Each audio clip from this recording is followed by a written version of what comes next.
webinar. Dear colleagues, welcome to this evening's webinar organized by the Turkish Endometriosis and Adenomyosis Society. Our guest is the Dr. Ceana Nezhat from Atlanta, USA, whom everyone knows very well. We will start our webinar after presenting a brief resume of Ceana Nezhat. Dr. Ceana Nezhat is an internationally renowned minimally invasive surgeon with expertise in the treatment of multi-organ endometriosis and fertility-enhancing surgery. He has pioneered many procedures for the advancement of surgery with video laparoscopy and robotic techniques. His practice in Atlanta is devoted to women's wellness and in addition to the highest quality of surgical skill. His primary focus is patient care. Dr. Nezhat has served as the chair of the Department of OBGYN at Northside Hospital. President of the AAGL and Society of Reproductive Surgeons, Dr. Nezhat regularly serves as a medical volunteer in underdeveloped countries and is widely sought after for teaching and lecturing.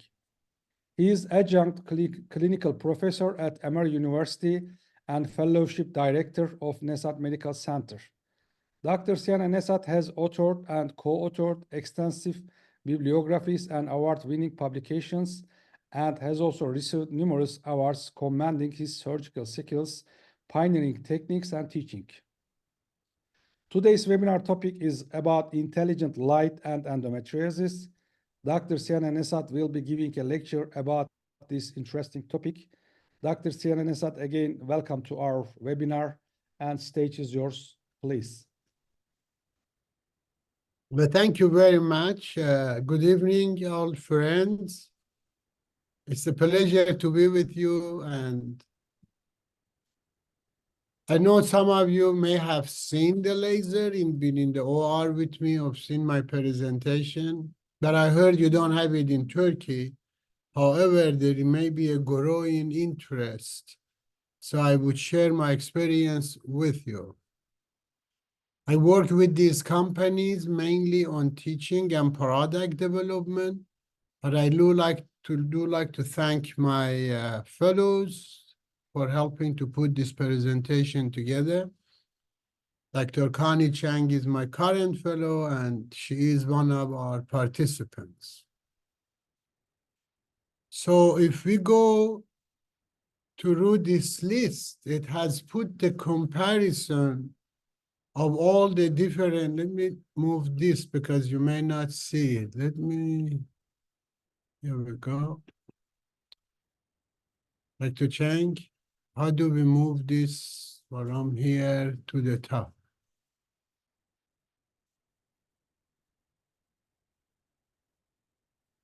Oh, that's even better.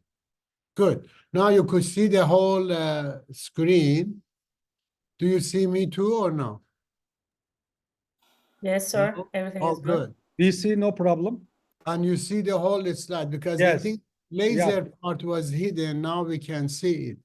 And I put it together just like a scissors and a scalpel, electrosurgery, electrocautery, harmonic, and the lasers. And you look at advantage and disadvantage of this everyone. Like, when recovery is not a factor because they are all done through the minimally invasive surgery, but the procedure time could be much better. Also, when the procedure is done safer, recovery would be better. And by that, I mean when we don't have lateral thermal damage or we don't have any concern about that, let me just go back one more and show you here. There are a few benefits like harmonic or electrosurgery. They are more of an hemostatic. They are not as good as of a laser, even though laser is good for the capillary. But the main focus and benefit of the laser is precision, number one, depth of penetration, which is minimal, and lateral thermal spread. So that's what it makes it more superior. So what is laser? It's light amplification by stimulated emission of radiation. What does it mean?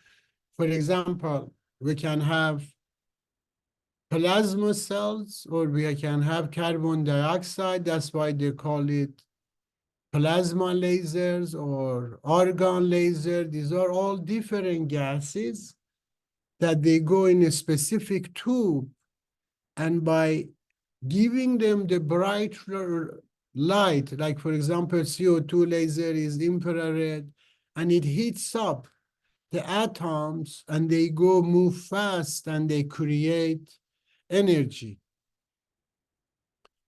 I'm not going to go in detail of how the physics of how it is, but I would go that CO2 laser specifically is different than the other lasers because it doesn't penetrate fluid or water. And in that case, the depth of penetration is significantly less. You may know there are 4 different types of lasers, but the most commonly they used to be YAG laser, which was a fiber laser, but it has the highest depth of penetration, and it was a fiber. But the benefit of it was that it could work under the water. Now they have argon laser, which is also a fiber. It's somewhere in between, and that one also has next to the higher penetration, depth of penetration and lateral thermal injury. So the best one is the plasma laser, and next to it is CO2 laser. CO2 laser has the least depth of penetration.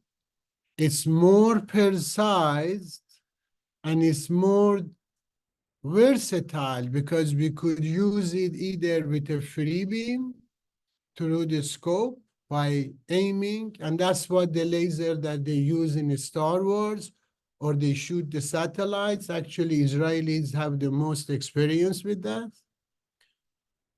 And the other ones are, and with CO2 laser, you can use it with fiber also. So it's the most versatile laser.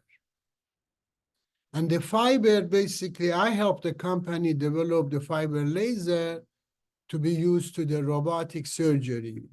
Because with the beam, free beam, you have to have a coupler, and it has to be like a 12 millimeter port. Now, why is it laser so important, at least between my brothers and the people that they have worked with us? I beg your pardon, let me make sure hospital is not paging. Good.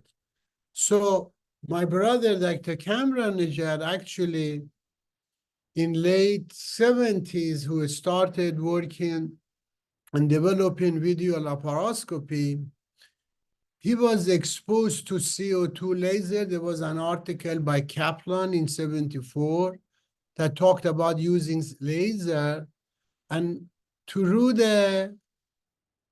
the cervix, actually. And then the company advocated using it through the laparoscope.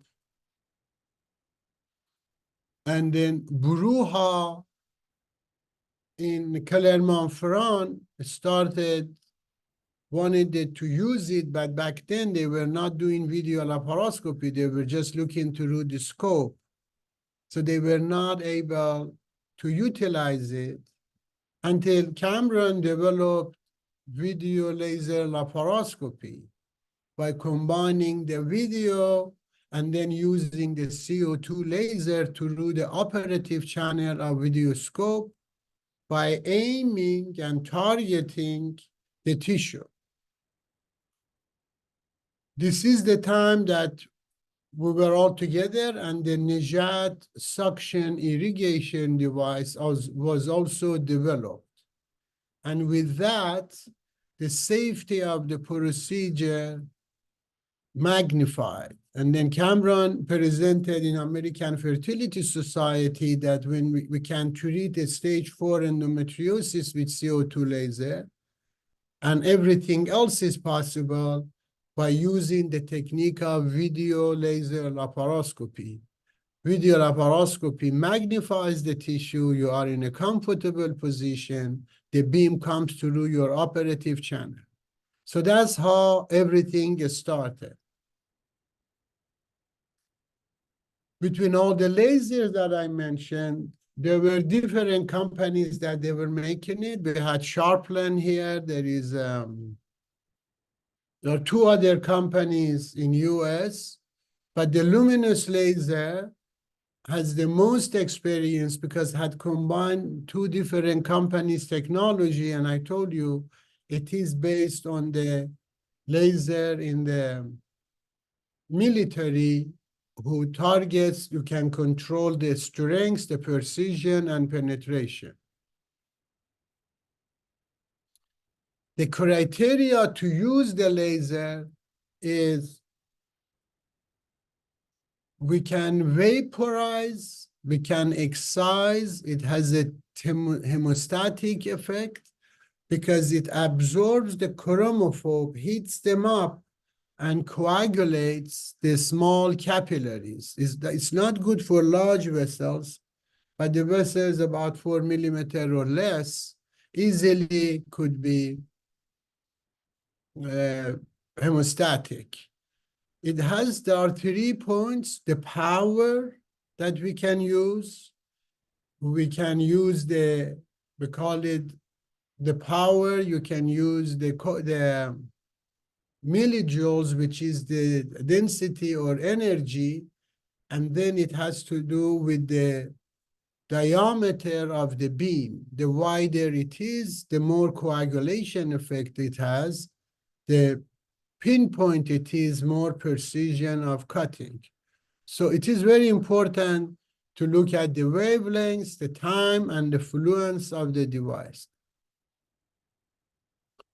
With CO2 laser, what you see is what you get, because you go from the surface down, layer by layer. It's like you go like an onion peel.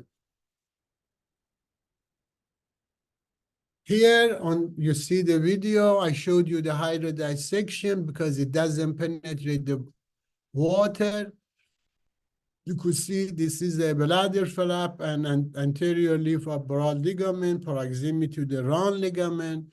You can excise with it. And this is the endometriosis of the area, which is mainly peritoneum, had a slight retroperitoneal fibroadipose penetration. Now, this is vaporization. You could vaporize or excise, and you can see the side-by-side effect, which is the same one. At times, even vaporization has less thermal penetration. So you saw the precision, ease of use, and the safety. Now here, if you compare that one to scissors, you can do the same thing, but it's not as precise. It requires more dexterity. It's not hemostatic. The capillary oozing happens. But this is what most commonly used, and in certain area is actually using the combination of scissors or laser. It may be safer. But you see then the charring that at the bottom you see is using bipolar for hemostatic coagulation. This is the right pelvic side wall. These are the endometriotic lesions. You see it here. I use the hydrodissection even with monopolar because it creates a saline behind the tissue, and it also separates the diseased area from the underlying structure. It's not as precise as it is with CO2 laser, but it is effective. You can get the same vaporization technique with monopolar also, but it is not as easy and as precise. And we have to be super cautious because this is like a tip of a hot knife and that's the butter. If a little bit of mispush, this could penetrate to the sidewall.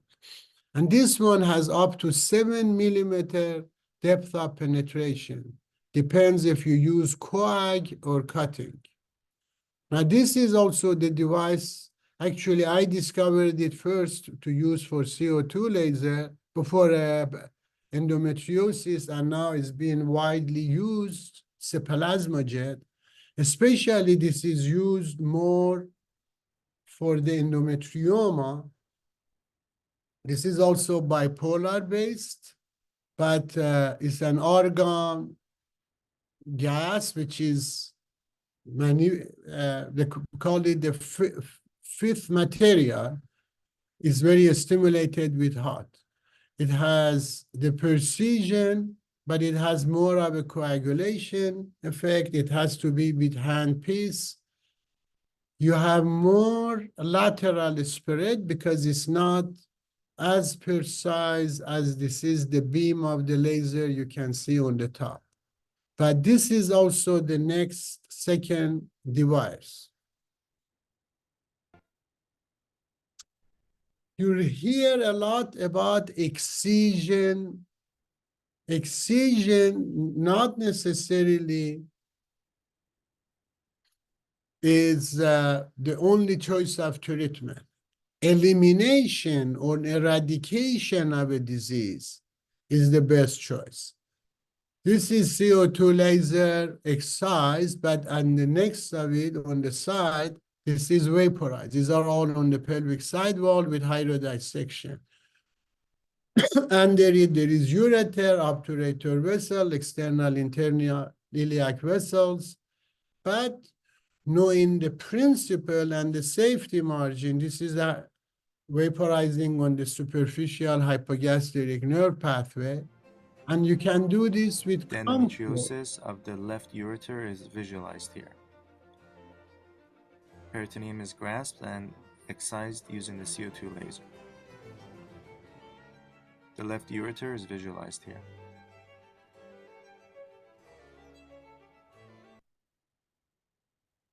So, as I mentioned, the goal is complete removal of the disease. This is the part with vaporization. This is with excision. And I will show you it's all over the, no matter what. This is the bladder flap. You could see side by side. This is a posterior cul-de-sac. This is all the way to the level of sacral promontory on the top of the common iliac vessels. If we follow the safety principle, this is on the type of the nerve, it gives more of a level of the comfort and safety. You do not see any charring in the pelvis, so decreases the risk of adhesion formation. There is, when we talk about nerve sparing surgery, this is done with precision, so we haven't damaged the nerves.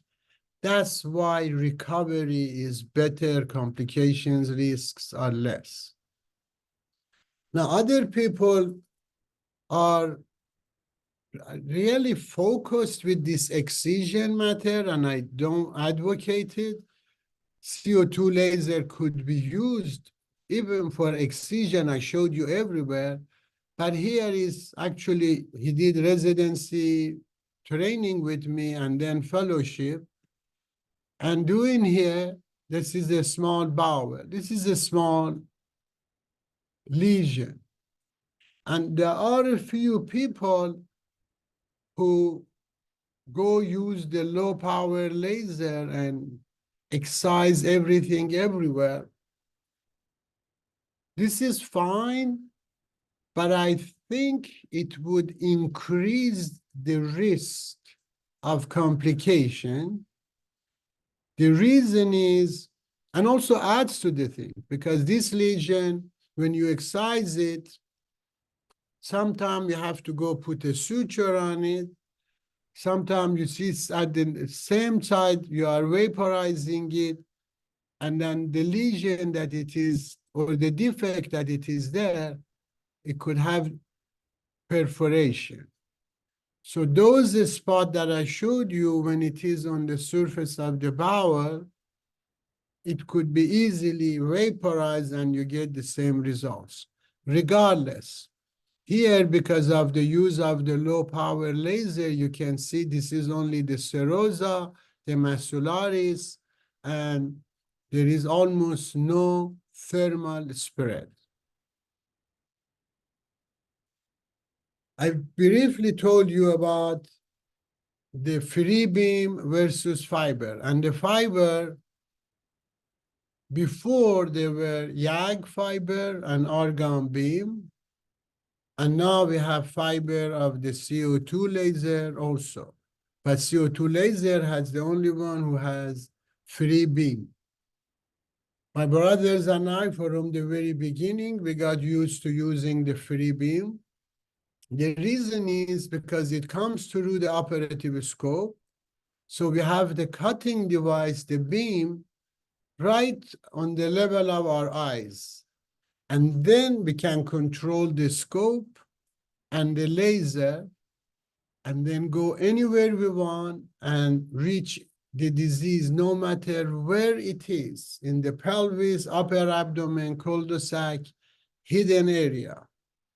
And it doesn't eliminate one of our hands. Actually, we can get more work from the right hand, and then the left hand could work as a using the suction irrigation or bipolar. The problem with the free beam, it's not a problem, it's a caveat. It requires extreme eye-hand coordination. It requires ambidexterity because we could use the right and left hand. And it requires knowing how precisely use it. With the fiber, it's just like any other instrument. Fiber could be like scissors, fiber could be like harmonic. It comes through your port, you grab it and you take it wherever you want. Fiber would be a good choice for using in the robotics. Until that I am aware of, the free beam for the robotic would be on the horizon also. This is a case of a robotic use from Michel Nizol.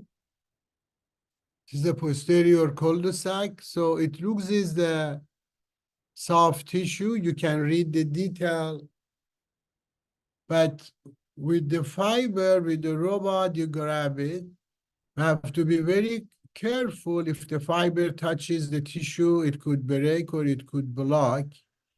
Also, with the fiber, you cannot use as high of a wattage because it would burn the fiber.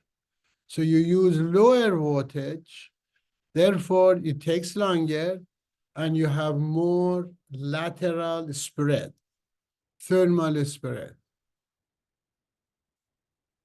So why laser? There are a lot of data available that using the CO2 laser for vaporization or observation or treatment of endometriosis on patients with pelvic pain. You can pull this data easily off the literature, so I'm not going to go in detail, I'm just referring. The other one is about fertility, and even on a severe disease and deep endometriosis, there are data from Donnay using laser on endometrioma and ablation. So simply by Googling laser and endometriosis, there would be a lot of literature would come. And as I mentioned, there was the first one was in 70s. The most important one was the one that Cameron published in 80s. And since then, there are large number of studies out there, and most of them are easily available even by Google search. In our practice, CO2 laser combined with hydrodissection has a lot more benefit than just using CO2 laser. Like the bowel that he was excising, that little tiny lesion, we inject a little fluid on the serosa, and then it creates a barrier between the lesion and the underlying tissue. So it controls depth of penetrations, prevents damaging it, and separates unhealthy from healthy tissue. This is an example of it here. That's the left ureter. You saw we injected fluid. This is a large area of the ureter is restricted here. And I show you this one because this videotape is about 30 years old. That's injecting the fluid next to the ureter. You could see how ureter being choked and dilated. But we can go and layer by layer release that stricture. And you can see how beautifully the capillaries of the ureteral sheath intact. That tells you that there is no penetration. You see the ureter was choked in 3 areas, and now it's separated. And that's on the right side. So both ureter are completely dissected. You could see the anatomy is restored. No need for resection, reimplantation. And if you look at the ureteral wall, you could see it's completely healthy. So that was one side of the choke, and that was the other side. And that was excision and vaporization combined. Excision by itself, when you look, you have to have a follow-up principle like I showed you, make a circle, elevate it. This is the backstop, but with the hydrodissection, you could create and see depth of penetration. So this is the circle around it. This is here being excised. This is being removed, and that's the area that it has to be removed again. And that's the medullaris. Superficial ablation by coagulation is the one who got a bad rap on the literature, because when you touch the surface, it's like you're touching the tip of the iceberg. So coagulation is misjudged as ablation. Ablation is different than coagulation. Vaporization is excision by precision. And that's the code that I'd like you to remember. Why do I say the combination of CO2 laser and hydrodissection works well together? These are the criteria. You can easily read it. But the most important is CO2 laser has minimal depth of penetration, doesn't penetrate the water, and together increases the safety margins.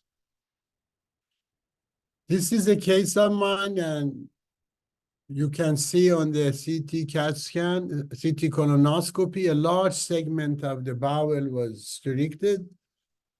That was when we had the first generation robot, and that's what prompted me to develop work with the company to make the fiber laser. So with the robot, when you look, and that's the colorectal surgeon who worked with us, and she wanted to go ahead and do segmental resection of that part of the bowel. But when you look here, and we could see it from the CAT scan that the disease was not penetrating into the mucosa of the bowel. So here is the technique that we have been publishing about the shaving technique. I believe the first article we wrote, it was in 1994. We advocate shaving the lesion instead of going and doing bowel resection. So you see, this is a large segment of rectosigmoid, which was completely distorted and glued to each other. And then I excise the nodule. This is the ICG, fluorescent guided. You see the medullaris of the bowel is completely intact. The mucosa is intact. There is no vascularized compromise. The anatomy is completely distorted. And you could see the laser. That's why that is also laser, but it's laser that colors the ICG dye. And the combined together, you can see. And this is the anatomy of the bowel restored. So this patient is more than 10 years out, more than that. And she has done great. This is another case. And I'd like you to see the combination using the combination of hydrodissection and the CO2 laser. And you could do many things when we are talking about urinary tract endometriosis. But for me, normally, ureterolysis, majority of the time is adequate. So you look here, this is the right pelvic sidewall. This is the right ureter. You have a scattered peritoneal lesion here. Here, there are different appearance. These are clear, fibrotic.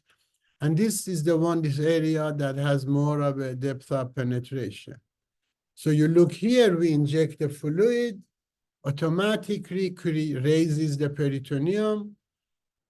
And then this is the area that I mentioned, didn't raise like the other part. The incision is made with comfort above and below the ureter. I usually make the incision parallel, and we inject more fluid. That's the Nezhat suction irrigation we develop. And then here now we grab the lesion. You see the ureter comes with it. And the reason is that that small area had more depth of penetration. When I told you precision, you get what you see is because we go layer by layer, and precisely we excise the lesion. That's the backstop, which is very important. You look at the ureter, the capillaries are intact, only one small area that it was penetrating to the superficial ureteral sheath, and this is completely removed. This is an ovarian remnant. This is right pelvic sidewall. You see this right ureter at the pelvic brim. This is dilated. And we look, we see this is the lesion, goes in the mid portion, choking the ureter. Right here, you can see, similar to the first one. So this is the disease. We are shaving it off the ureter. And now the hydroureter is decreasing. This is a case that we look patency, but it's safer to put a ureteral stent for a few weeks because we shaved off a small portion of the ureteral serosa. So you can see the IVP before, the stricture at the level of the pelvic brim, and you see the IVP after, almost complete resolution. It's about 4 weeks later. As we get close to the end, I'd like to draw your attention on, based on the technique that we developed, a lot of procedures that routinely urologists or colorectal surgeons were recommending, we modified it. This is the case that you could see on the left ureter. From here, a large segment of the ureter is restricted, severe hydroureter. You look down here, that's the left ureter. You see how dilated it is. This is the ovary on the top, rectosigmoid, they were all adhered on top of it. So this is a case that they would have done reimplantation. But we look here, first we separate the sigmoid from the ovary, separate the ovary. Now you can see the ureter. A large segment of paraureteral tissue is the one which is fibrotic, and we go ahead and shave it off the area without the need of resection and reimplantation.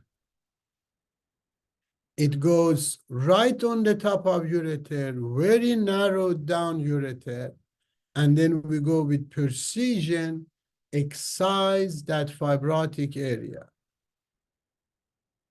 And the lesion is removed.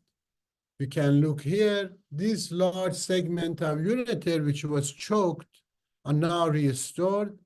We put ureteral stent for this case. And this is a 4 weeks post surgery. It's getting much better. It was before and after. Now, I have been talking about this subject for years, and then in one of the meetings I was talking about, one of the participants asked me, how do I know that the disease didn't come back or this ureter survived?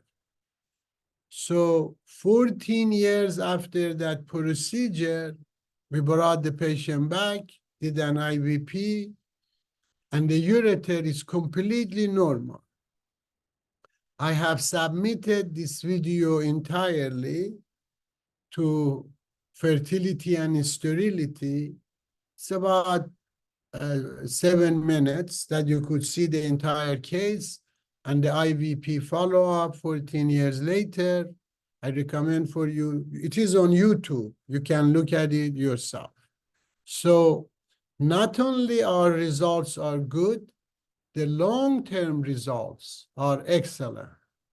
Same goes for the bladder. We started talking about shaving the bladder endometriosis. The first series published, it was in early 90s. And this is the lesion, the area that bladder and lower uterine segment, they were all big nodule adhered here. And we go layer by layer, the same shaving technique. And when the lesion is excised, there is no need to go and do bladder wall resection.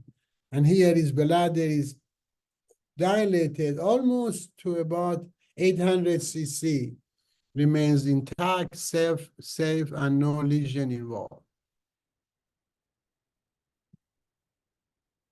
Are we okay? Everybody is with me? Yes, we are with you, Dr. Nezhat, no problem. Good. Are following you. So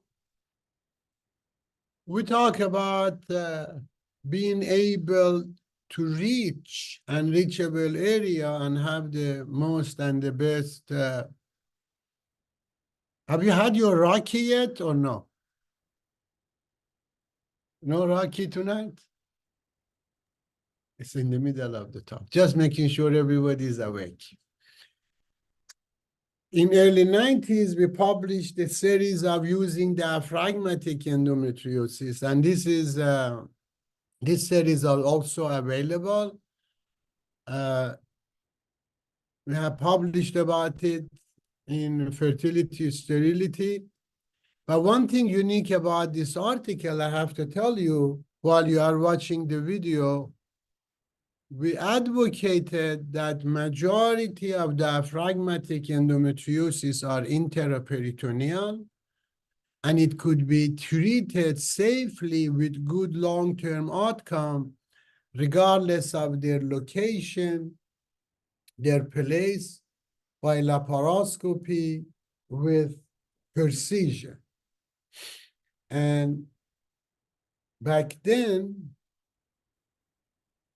not too many people would even look in the upper abdomen to look for endometriosis. That's another advantage of video laparoscopy, that since we published multiple literature and articles on it, we advocated that the entire abdomen should be surveyed.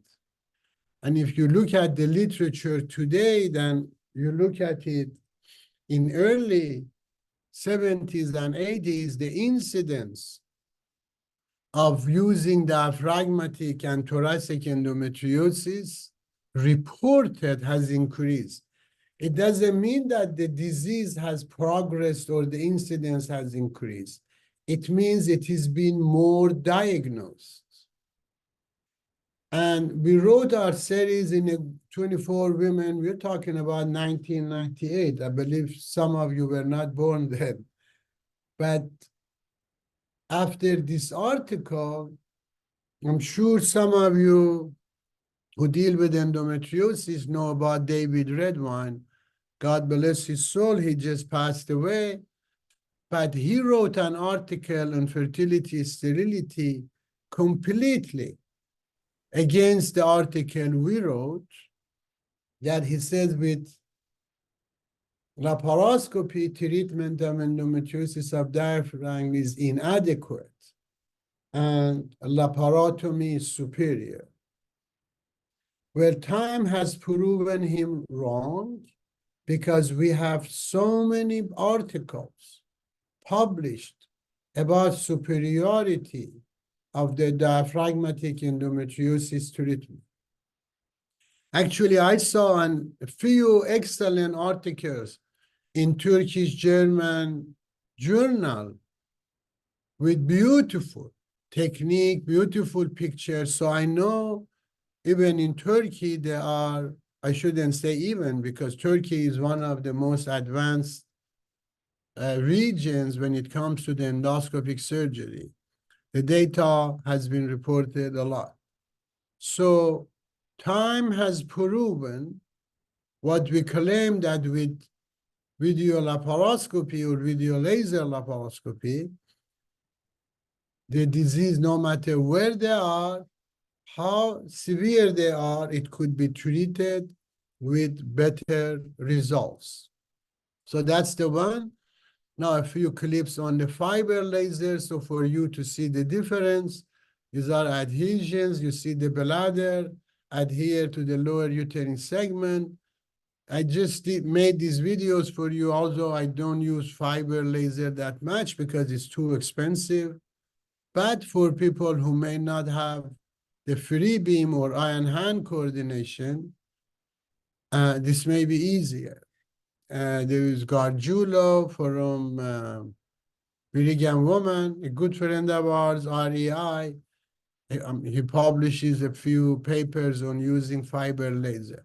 But you can see for yourself the difference. The technology is the same. How we use it is different. This is another fiber laser, superficial peritoneal endometriosis in the bladder flap. The precision of the beam is the same. It's just approaching it. Now here I use you the firefly. If you look here, you could see multiple lesions clear, but then when you look it without the ICG, you could miss a few lesions. I wanted to take advantage of both types. So you see, you can see a lot better with the firefly, or now we have ICG, Rubina for Romishtos. But you see the difference with scissors to get you a clear margins, and you could see side by side.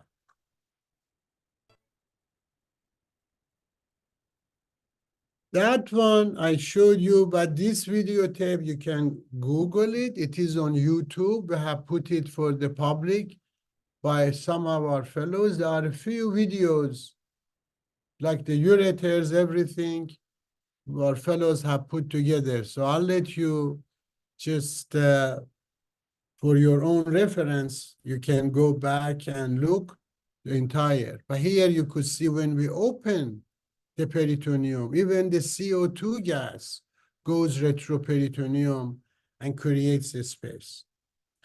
One thing I'd like you to pay attention, you see we are working on the top of the left common iliac vein. Two things, remember, this is a suction irrigation, always works as a backstop, because this laser, I told you they use it to shoot down the rockets or satellite. So it could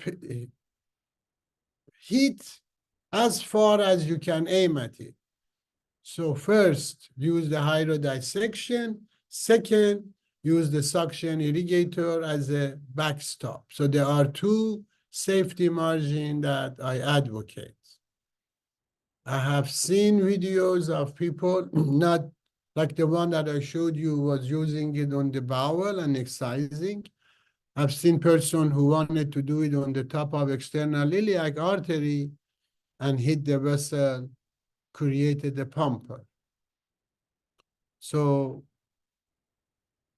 all of these you can see for the bowel I mentioned is, if it is on the serosa, this is a hydrodissection, creates a plane on this, that would work better with more precision and safer, like the one that I showed you.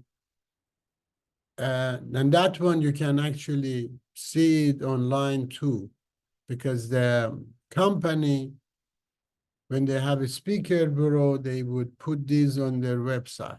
But with hydrodissection, we vaporize a lot safer, multiple focal lesions. So this is safer and faster.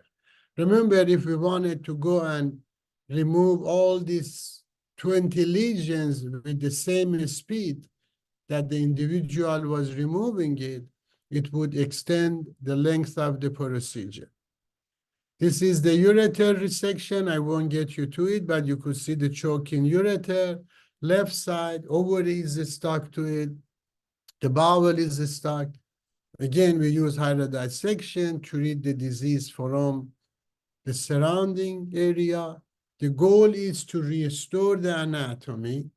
So instead of resecting all this large segment of the ureter, we shave the disease until we reach a small portion.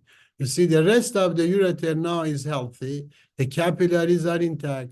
This is only a small portion that could be removed.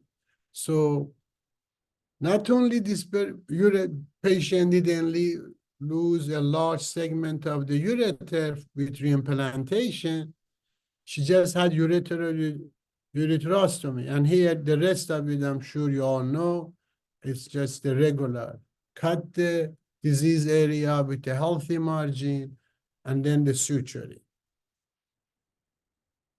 You know, a lot of you that I know, you do this routinely. I have seen your work in publications. Most of the material that I talked about, they are written in our books. The principle of the CO2 laser, hydrodissection, anatomy, they're all written, and these are all available online. If anything you cannot find, you are welcome to write to me or my education department. We'll be happy to provide it to you and send it to you. So, as I mentioned, these are the publications that uses different things from 70s, but there are a lot more. But what made the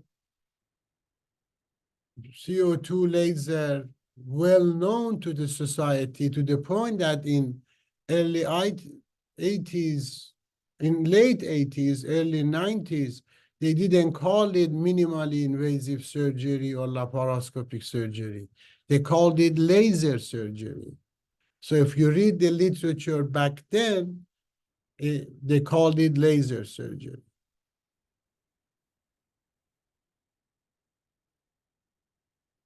To summarize and conclude from our talk and what we want to get from this is,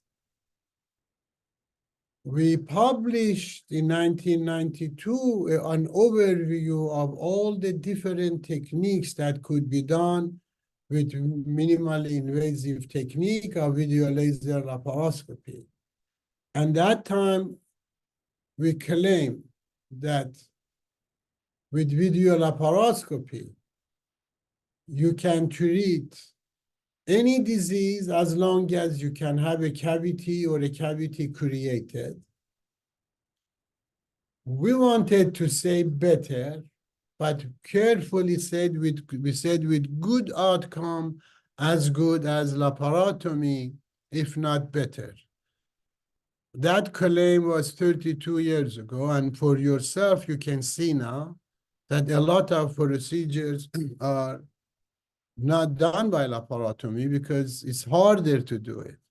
There are two caveats: skill and experience of the surgeon who relies on the knowledge of the anatomy, and proper instrumentation who relies on the knowledge of the energy and energy sources. So, for example, this is a robot, this is a monopolar hook, and this is a right fallopian tube in an infertile patient. First of all, the tube is sitting on the top of external iliac artery, and if this hit, it could hit the vessel. So there is lack of knowledge of anatomy decreases the safety. And if you think this couldn't happen, you've seen it in my complications talk that it did happen. Second one, which is the worst. On an infertility patient, this tube is damaged. The lateral thermal spread, all the disease penetrated. So that was lack of knowledge of anatomy, lack of knowledge of the device. And because with robot, now is available and more people can do it, unfortunately, certain complication has gone higher. This is the proper one. This is the left fallopian tube. This is endometriosis. This is a paratubal cyst ephemeria. And I specifically made this for this talk to just show you the precision. First of all, we grab the tissue, pull it away from the area that it could hit by accident and damage. It's okay if the beam misses and hits the uterus. We use the backstop here. So this is tube lift up. This is the fallopian tube we don't want to damage. This is the cyst. The one closer to the tube is aspirated. The other one that we want to have a biopsy, we excise it. No damage to the tube. And that's the bottom line. And having said that, I'd like to thank you for the opportunity to be with you. And I hope you enjoy the rest of your session. Dr. Ceana Nezhat, thanks for your excellent talks. Dr. Yücel Karaman in Turkey is now here with us. And also, I think he had performed lots of laser surgeries in Turkey. Maybe before asking a questions about you, I wonder the Dr. Yücel Karaman's opinion about laser using in put it on the top, all of them. endometriosis surgery. Yes, Dr. Yücel Karaman, do you have any comment? Please share with us. Do you hear me? Yes, we are hearing you. That was a very excellent talk as usual by Dr. Nezhat. I learned from Nezhat also the laser with Jacques Donnet. I use from 85. I think that it's very easy to use it and it can give us a lot of facility and advantages if you use better, as Dr. Nezhat explained until now. I'm very pleased to see this excellent presentation. He explained everything very, very well. Thank you very much, Dr. Yücel Karaman. There are two questions from our colleagues. One question is that the CO2 laser is very expensive, and how can we overcome these expenses? One question is from our colleague. What do you think about Dr. Ceana Nezhat? It is an expensive. How can we overcome? It's not really expensive.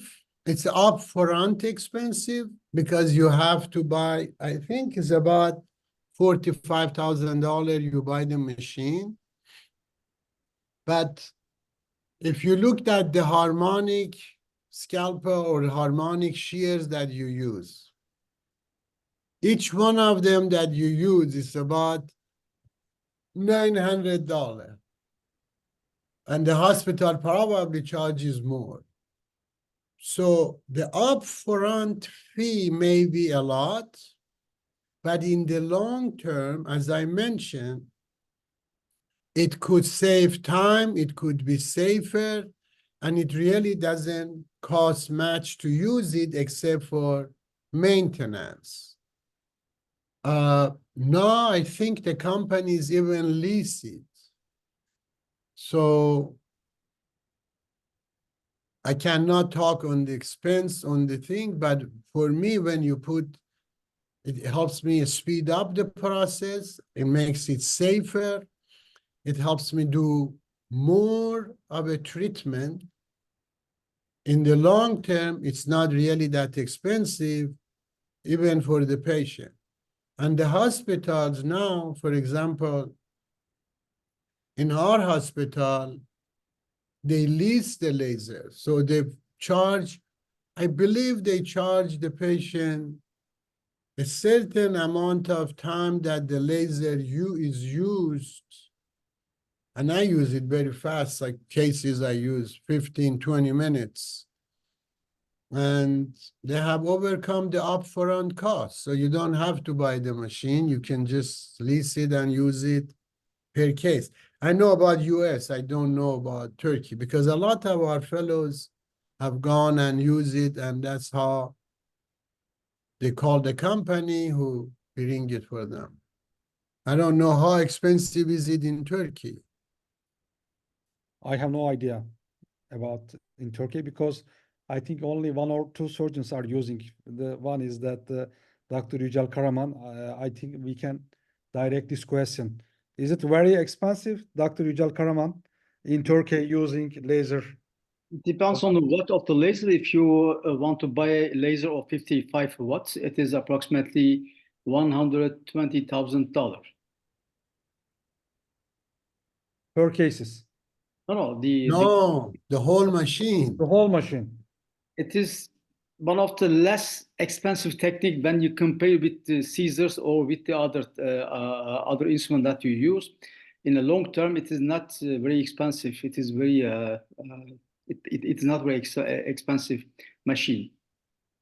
But Dr. Ceana Nezhat showed lots of superficial cases, as far as I understand, because I'm not familiar with CO2 laser, but I haven't seen, maybe I have lack of experience, deep endometriosis cases. For example, segmental resection cases or discoid resection cases. Do you really use routinely this kind of difficult cases or not, laser? Because we are using this in this kind of cases, robotic technology or laparoscopic technology or laparoscopic devices. What do you think about CO2 laser, about this kind of infiltrative cases? The question is for who? For Dr. For Kamal? Ceana, for you, for Dr. Nezhat, for you. So you think you do a lot of resection more than what I showed you? No, you performed lots of cases, but it is related much more with ureteral endometriosis or superficial endometriosis cases. Do you routinely use deep endometriosis cases, for example, for segmental resection cases, for discoid resection cases, for CO2 laser or not? My question. You see, you are mixing the disease, you are mixing the device, and you are mixing the pathology. CO2 laser is an energy source. Deep infiltrative endometriosis is extent of the disease involved. And then segmental resection is a procedure. You can do segmental resection with chopsticks because you go cut. CO2 laser, yes, it could cut also.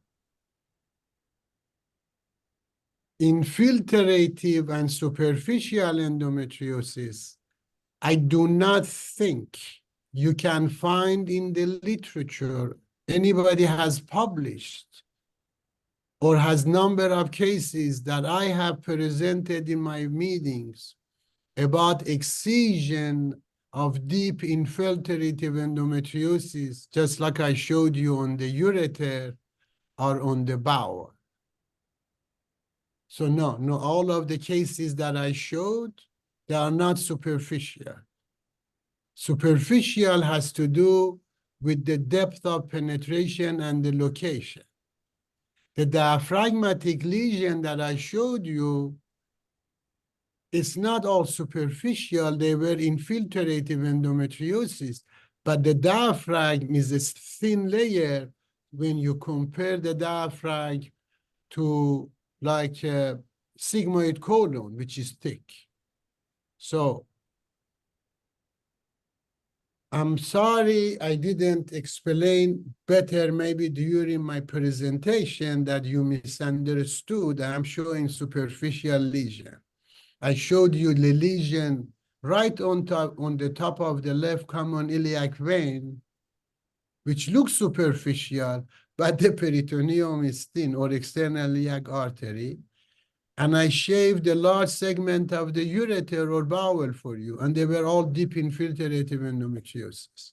Okay. Having said that, hold on. We go to if you listen to the bowel endometriosis talk, I have given it, I think I gave it to Fatih Shendak's talk, and it is recorded on your society website.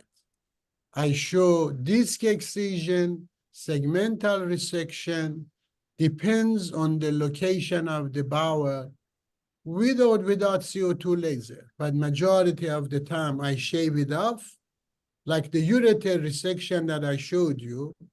I use the CO2 laser to clean it, get to the area that instead of resecting large segment of the ureter, we only removed less than 1 centimeter of ureter.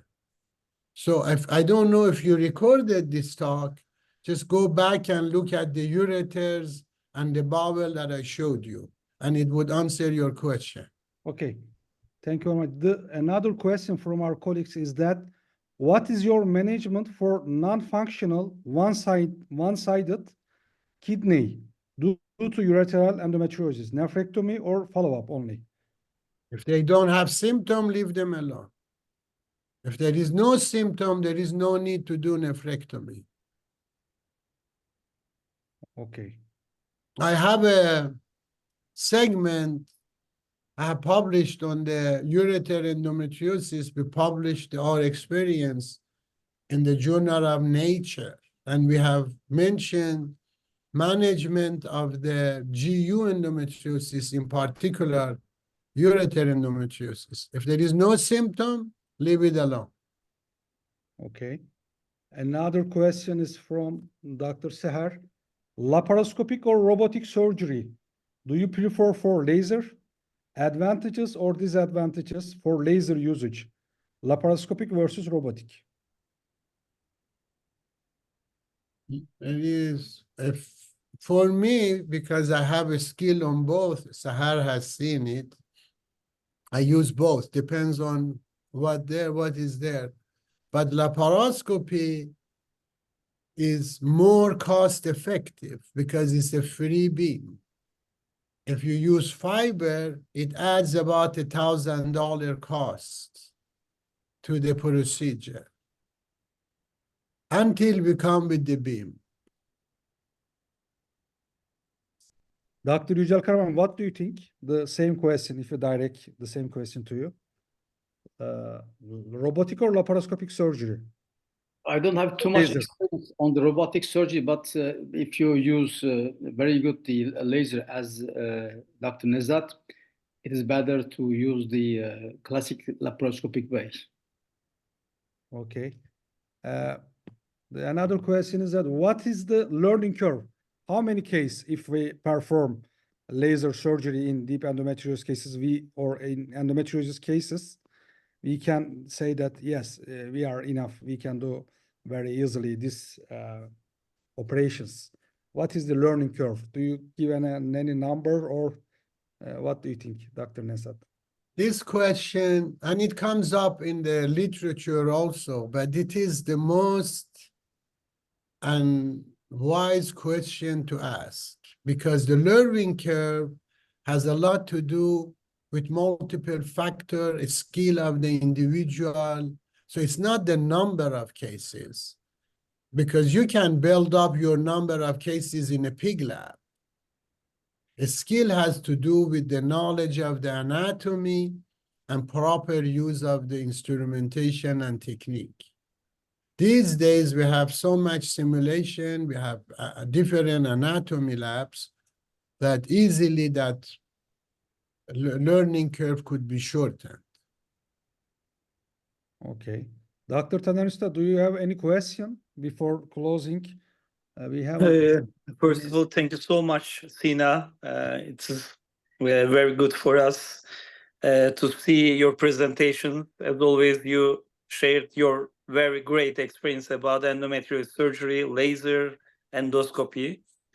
I only want to ask you about the technique. You mentioned about the laser approach, but last year's currently many colleagues use the fibers, but you mentioned about the cost. The fibers are very expensive, but it is very popular because of the industry underlying the fiber laser.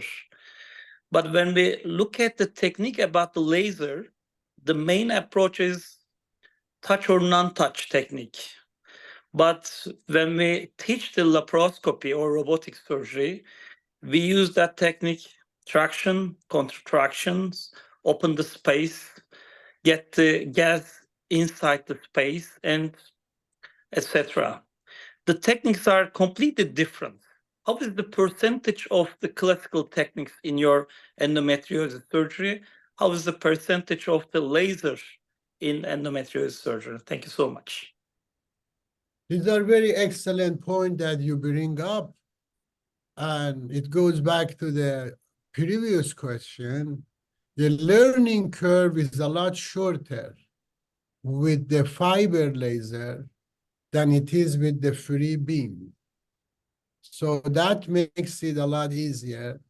And also depends on what type of the fiber you use, you can have variable results. So the no-touch technique, the touch technique was mostly advocated with the YAG laser that I told you. It has a high power. And the no-touch technique came with the argon beam. And even now with the CO2 fiber laser that we have, it's better not to do the no-touch because the tip of the fiber could break. YAG laser, they came up with the sapphire tip to protect the fiber. Argon beam and the CO2 laser, they have a little like a spatula type that you could do traction, counter traction with it without breaking the fiber. But these are excellent points.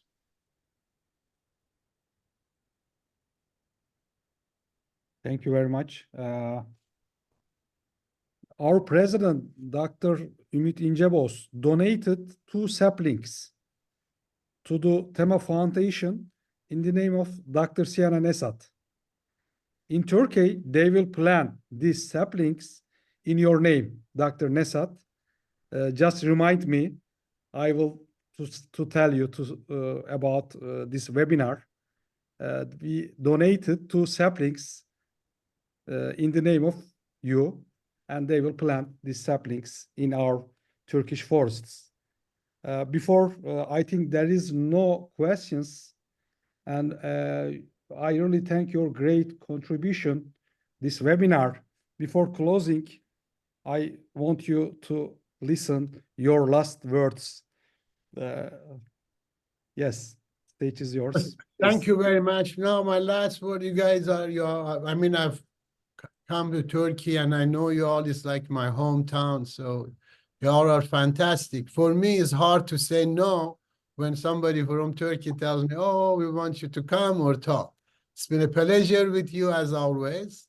And next time I come, you can get me şeker pare. Okay.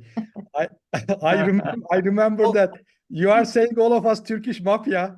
when That's when I right. went 5 years ago, you said that Turkish mafia, how are you? And also, I really don't forget your words, Turkish mafia. So it is very ridiculous, and we all don't forget this That's word. right. Good. Thanks again. I hope you have a wonderful evening. Okay. Thank Thank you. you. Much. Bye-bye. Thank you Thank very you, much. Ceana. Have a good day. My pleasure. Thank you all. Bye-bye. Thank you, sir. Thank you. My pleasure. Thank you.